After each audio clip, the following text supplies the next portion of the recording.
everyone, you're welcome back to my YouTube channel. If this is the first time you're coming across our videos, please click on the subscribe button and click on the bell icon so that whenever we post a new content, you're going to get notified. So today I'm going to give you an illustration on how to make a ball gown without hard net, and it's going to be very full. So if you want to learn how to make a ball gown, a full ball gown without hard net, keep watching and you're going to find out. So let's get right into the video. So now the first thing you are going to do is to cut your upper bodies. After cutting your upper bodies, you cut your flare.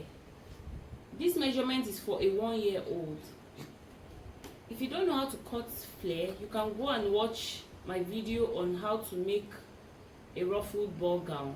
I gave an illustration on how to cut a flare in that video. So you cut your flare. After cutting the flare,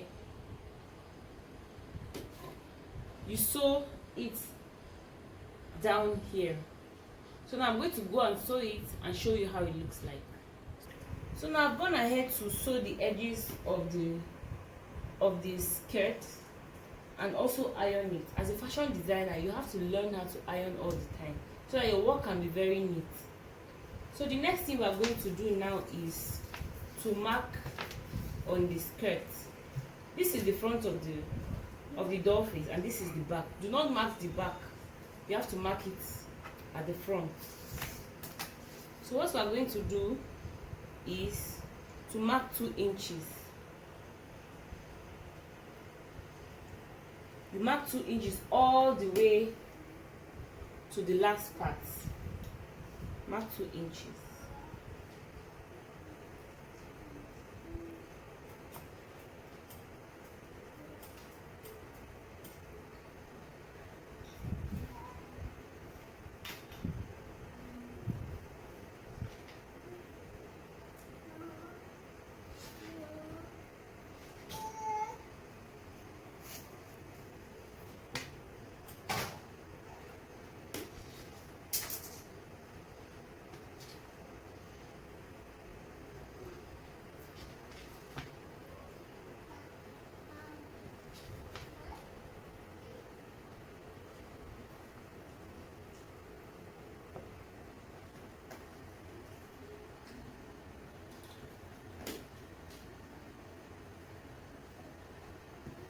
After marking 2 inches, you have to connect it all the way.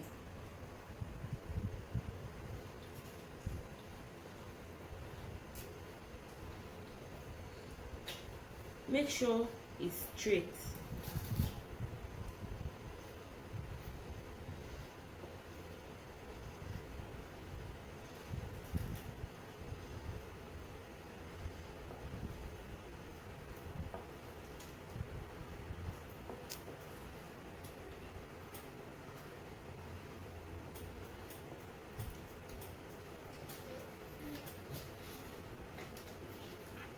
So I've gone ahead to draw the line. The next thing we are going to do is to cut your net. So now it depends on the age of the child. You can use from 10 yards or 5 yards. It depends on the age of the child.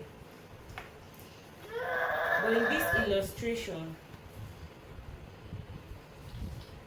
I'm going to be making use of 6 yards of vein net. So the first thing we are going to do is you fold your net and then you trim the edges so that it's going to be equal.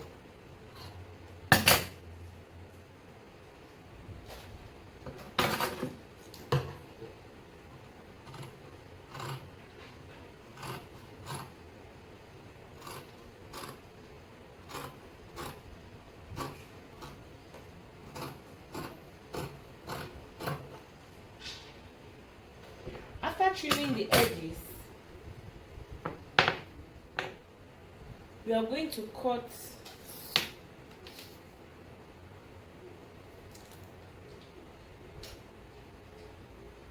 So now you're meant to leave 2 inches beneath the skirt because you don't want the doll face to be showing. So now you're going to cut 4.5 for our first line. So we're cutting 4.5 for our first line.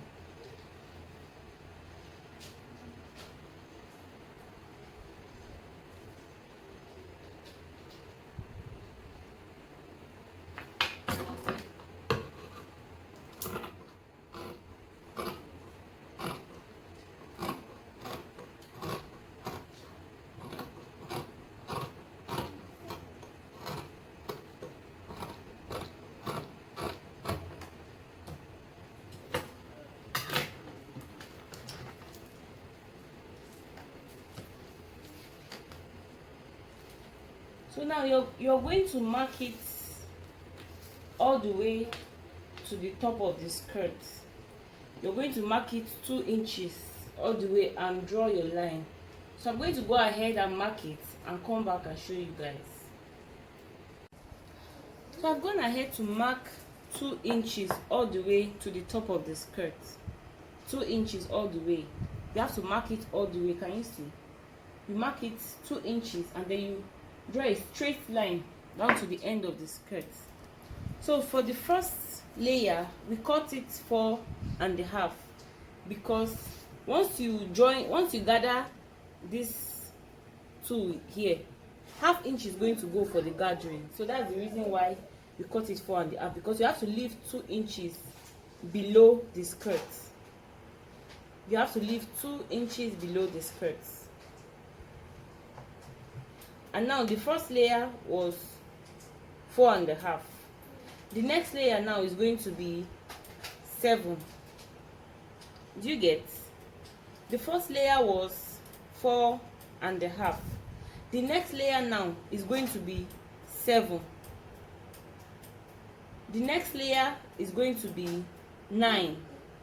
So now you're going to cut the 2 for the second layer, 7. So let's go ahead and cut 7 inches from these 2.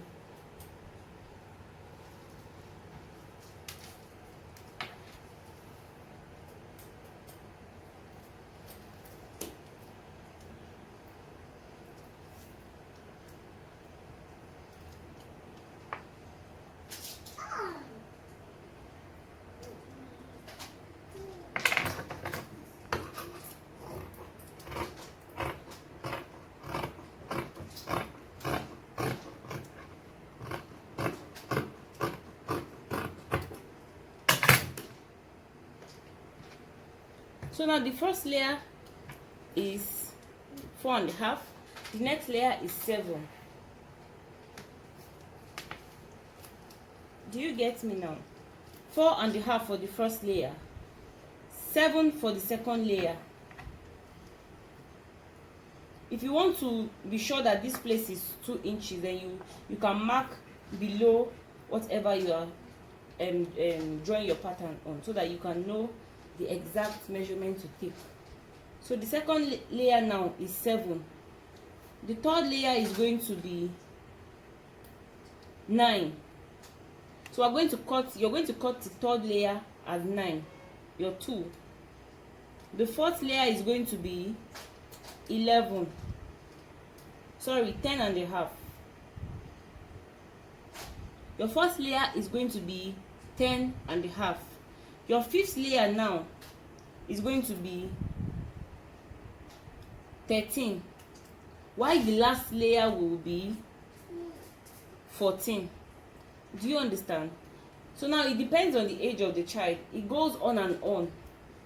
But for this particular dress I'm making, it's a short ball dress. That is the reason why it's short like that, and it's for a 1-year-old. So you can keep going on and on. Sometimes it goes as far as 10 layers. And for these layers now, you can decide to make yours 1.5 inch instead of 2 inches. You can decide to make it 1.5 instead of 2. It depends on your pocket and how you can manage your tool. So now I'm going to go ahead and show you an illustration on how to sew this tool on this first layer. So I'll go ahead and do the ruffles and gather this two and show you how it's going to turn out to be. So now I've gone ahead to do the ruffles on this two. If you don't know how to do ruffles, you can check my page. I've posted a video on how to make ruffles, but I'm also going to post a video on how to make ruffles if you don't have a ruffler foot or a machine that can make ruffles. So now I've gone ahead to gather the two. The next thing we are going to do now is to sew the two on the first layer. You are going to sew the two on the first layer like so, and you're going to do the same thing to the second layer as well, which is the 7. You go ahead and gather your next two, which is 7, and then sew it as well on the second layer. Same thing goes to the third layer, the fourth layer, the fifth and the sixth layer.